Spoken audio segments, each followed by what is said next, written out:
Hello everyone, welcome to education centre. आज हम देखेंगे प्रारूप समिति। पिछली क्लास में हमने थोड़ा सा इसके बारे में डिस्कस किया था, ड्राफ्ट कमेटी के बारे में कि ड्राफ्ट कमेटी क्या होती है। तो इसके बारे में कुछ पॉइंट्स हैं जो यहाँ पे लिखे गए हैं। आपको पहली चीज़ तो इतने पॉइंट्स तो मिनिमम आपको याद रखने ही पड़ेंगे, ठीक है। तो पहला पॉइंट्स पढ़ते हैं। इसके अध्यक्ष भीमराव अंबेडकर थे, ठीक है। किसके अध्यक्ष थे? प्रारूप समिति। प्रारूप समिति को अंग्रेजी में बोलते हैं ड्राफ्ट कमेटी, ठीक है। मीन्स ये संविधान की सबसे महत्वपूर्ण समिति थी, ठीक है। जो ये आपकी प्रारूप समिति थी, ये संविधान की सबसे ज़्यादा इंपॉर्टेंट समिति थी, जिसे मसौदा समिति के नाम से भी जाना जाता है, ठीक है। इसे वकीलों की समिति भी कहा जाता है, क्योंकि इसमें सबसे ज़्यादा वकील होते हैं। इन सब बातों के बारे में आपसे पिछली क्लास में हमने थोड़ा सा डिस्कस किया था कि ये बहुत इंपॉर्टेंट समिति है, ठीक है। इसे मसौदा समिति, ठीक है, ये वर्ड से याद रखना, मसौदा समिति, नोट कर लेना आप इसे वकीलों की समिति भी कहा जाता है, क्योंकि इसमें बहुत ज़्यादा वकील थे, ठीक है, ज़्यादा वकील थे, ठीक है। अब देखते हैं नेक्स्ट पॉइंट क्या है। अंबेडकर पश्चिम बंगाल से संविधान सभा के सदस्य चुने गए थे, ठीक है। जो पश्चिम बंगाल था वहाँ से अंबेडकर सदस्य चुने गए थे। फिर आपको नेक्स्ट पॉइंट देखना है। अंबेडकर को भारतीय संविधान का पिता भी कहा जाता है। अंबेडकर को आधुनिक भारत का मनु भी कहा जाता है, ठीक है। समिति में कुल 7 सदस्य थे, ठीक है, और कुल 9 लोगों ने इस कार्य समिति में काम किया था, ठीक है। मतलब इस समिति में काम 9 लोगों ने किया था, और इसके जो सदस्य थे, जो इसके मेंबर थे, वो कितने थे? 7 थे, ठीक है। इस समिति के अधिकांश सदस्य वकील थे, जिस कारण से इसे वकीलों की समिति भी कहा जाता है। दूसरी बात हमने अभी आपको क्या बताई? मसौदा समिति, मसौदा, ठीक है, मसौदा समिति के नाम से भी इसे जाना जाता है। इस समिति में अंतिम समय तक कार्य किया गया, ठीक है। ध्यान रखना है आपको, ये संविधान की सबसे महत्वपूर्ण समिति, ठीक है। समितियां तो बहुत बनी, ठीक है। अब देखते हैं नेक्स्ट पॉइंट। माउंटबेटन योजना के बारे में बात करते हैं हम। माउंटबेटन योजना क्या थी? तो 3 जून 1947 को माउंटबेटन योजना बनाई गई, ठीक है। और भारत के विभाजन को स्वीकार किया गया, ठीक है।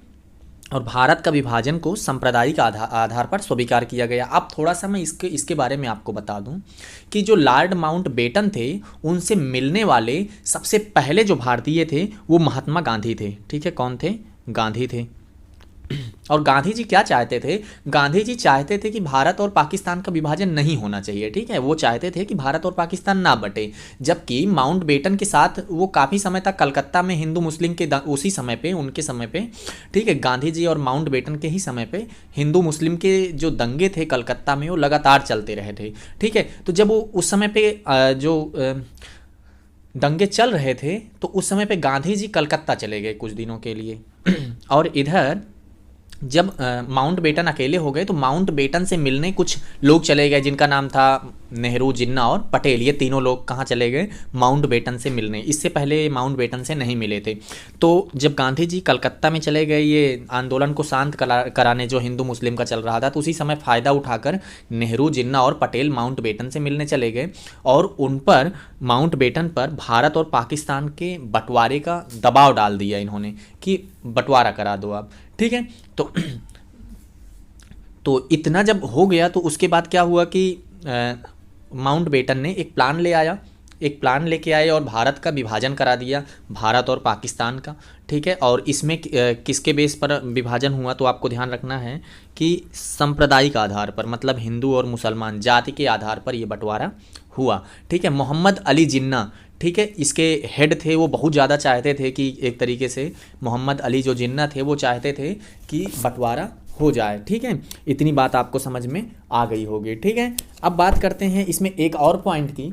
जो आपका मोहम्मद अली जिन्ना है, ये इन्होंने ही अपना एक सिद्धांत दिया है, ठीक है, 2 राष्ट्रों का, ठीक है। ये भी आपको ध्यान में रखना है कि 2 राष्ट्रों का जो सिद्धांत दिया है, उसको किसने दिया है? मोहम्मद अली जिन्ना ने दिया है। और एक चीज़ और ध्यान रखना है कि जो पाकिस्तान का सबसे पहले प्रयोग किया है, उसका, पाकिस्तान नाम का जो सबसे पहले प्रयोग किया है, उनका नाम है चौधरी रहमत अली, ठीक है, चौधरी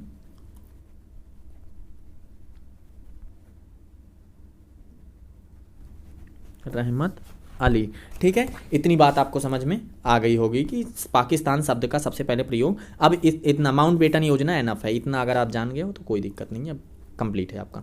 भारत की स्वतंत्रता के बारे में देखते हैं। तो 14 अगस्त 1947 को पाकिस्तान आज़ाद हुआ और 15 अगस्त 1947 को भारत आज़ाद हुआ, ठीक है। मतलब पहले पाकिस्तान आज़ाद हुआ, उसके बाद भारत, ठीक है। ये पॉइंट आपको ध्यान में रखना है। जब 15 अगस्त 1947 को भारत आज़ादी का जश्न मना रहा था, तो महात्मा गांधी ने जी ने कलकत्ता पर अनशन कर दिया, ठीक है, अनशन पर वहाँ पे वो बैठ गए, ठीक है। भारत की स्वतंत्रता के समय ब्रिटेन के प्रधानमंत्री कौन थे? एटली थे, ये भी ध्यान रखना है। 15 अगस्त को जापान, दक्षिण कोरिया, बहरीन और कांगो गणराज्य का भी स्वतंत्रता दिवस मनाया जाता है, ये भी आपको नेक्स्ट अपना साइड में ध्यान में रखना है। 15 अगस्त को बांग्लादेश का राष्ट्रीय शोक दिवस भी मनाया जाता है, ये पॉइंट आपको नोट करके रखना है।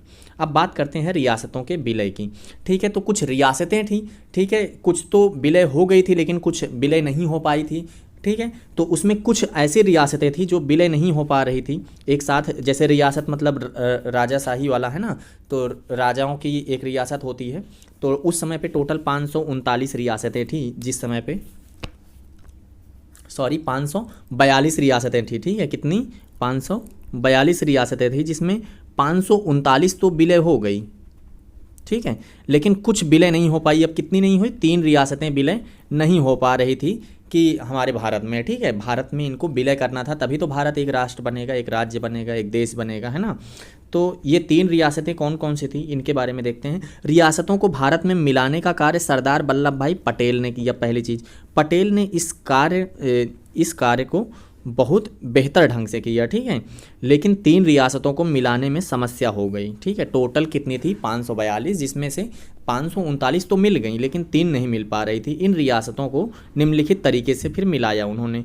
पहला है जम्मू कश्मीर की रियासत, ठीक है, यहाँ के राजा हरि सिंह को विलय पत्र के माध्यम से भारत में मिलाया गया, ठीक है, ये क्वेश्चन आपको ध्यान रखना। और जम्मू कश्मीर भारत का अलग अंग होगा, ये भी उस समय पे बात कही गई थी, ठीक है।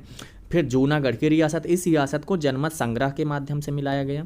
नेक्स्ट है आपका हैदराबाद की रियासत, यहाँ के निज़ाम पर पुलिस कार्यवाही कर दी गई और इस रियासत को पुलिस कार्यवाही के द्वारा मिलाया गया, ये भी पॉइंट आपको ध्यान में रखना है। संविधान सभा में हैदराबाद रियासत के प्रतिनिधि शामिल नहीं हुए, जबकि जूनागढ़ और कश्मीर के प्रतिनिधि शामिल हुए थे। इतना आपको पॉइंट ध्यान में रखना है, ठीक है।